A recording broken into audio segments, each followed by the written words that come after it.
The instruments of destruction, turning robot man. So, what are some of the best deaths in movies?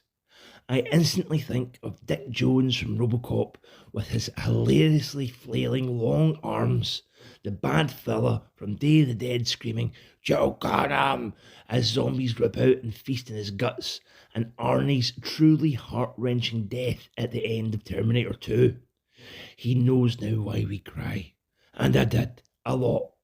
Anyway, have you ever wanted to immortalise these iconic final moments? Yes? You're a real sick bastard, buddy. Well, this Buzzworthy Bumblebee 2-pack of Dying Prowl and Ironhide is for you. To say that Transformers the movie traumatised me as a child would be a bit of an understatement.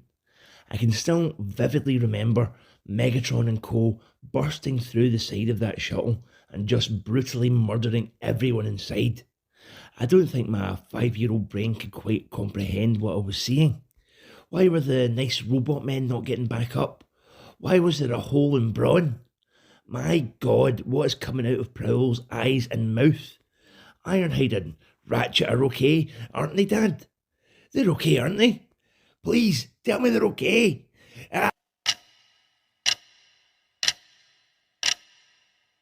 2 hours later.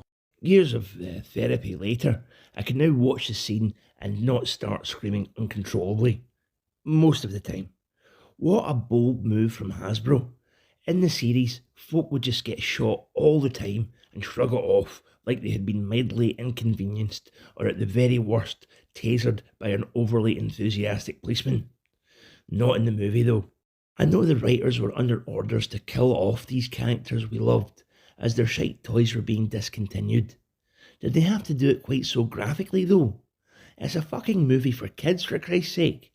Why didn't they just say Ironhide and Prowl went to a mechanical farm where they would live out the rest of their days running and frolicking in a mechanical field with mechanical cows and mechanical horses? I'm glad they didn't though, as it ended up giving us the best movie of all time. Get it right up, you Shawshank Redemption. There's not even any robots in that shite, and Tim Robbins' transformation is only of a metaphorical nature. Absolute pish. Anyway, shall we have a look at these ghoulish things then? Let's start with Prowl. He's essentially just a repaint of Prowl from the Earthrise line. Due to reasons, Hasbro only sold Earthrise Prowl in a notoriously hard to get 2-pack with Earthrise Ironhide.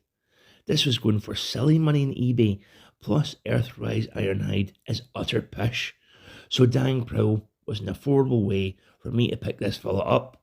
Was he worth it? Let's see. For being the dying version, Prowl doesn't look too fucked up. His head sculpt definitely wears that same terrifying expression he had as orange smoke came pouring out of his eyes and mouth. Here though, you could kind of sell it as if he's just found out his old mum has been giving out sookies for cash down the docks.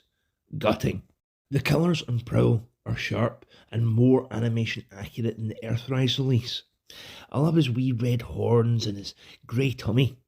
Prowl's car door wings are also just like they were in the cartoon, with this nice wee police badge.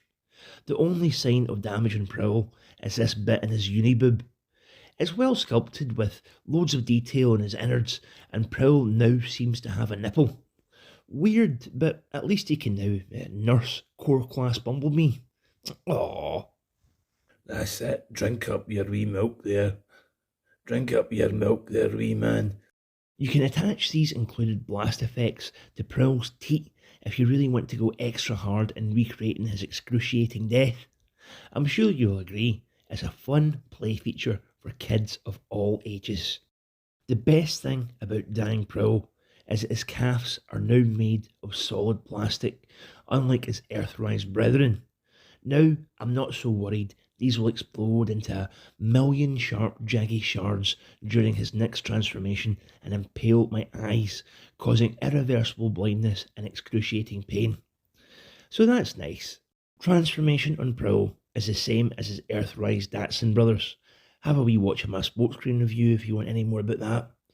When you're done, you're left with this nice wee police car that looks like your girlfriend's been driving. It's pretty good. The damage isn't too severe, so it's not that distracting. I absolutely love how the windows have been painted this lovely shade of sky blue instead of being clear plastic. It gives Prowl more of an animation accurate look, and that's a bonus in my book. What can you actually see through the clear plastic anyway? It's not like the Earthrise villas had any interior details. You can just see their insides, like Goatsy. Is that what you want, you bloody pervert? You disgust me.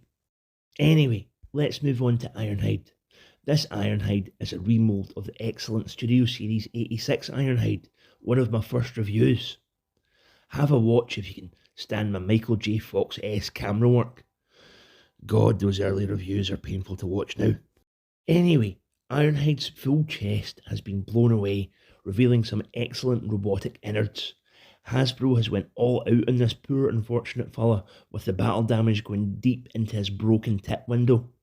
Ironhide's face is also frozen in this hauntingly shocked look. It's quite chilling.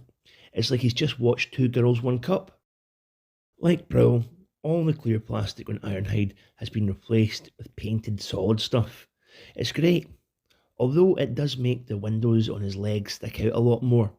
It's not too bad, especially when you consider we live in a world where a horrible, shark-eyed, doughy ghoul has captured and brainwashed the most beautiful woman living today, Victoria Corrin. Transformation on Ironhide remains the same as the 86 mould. It's still quite mind-bending how Hasbro have managed to get such a lovely, cohesive wee van out of her dad-bodded murder victim.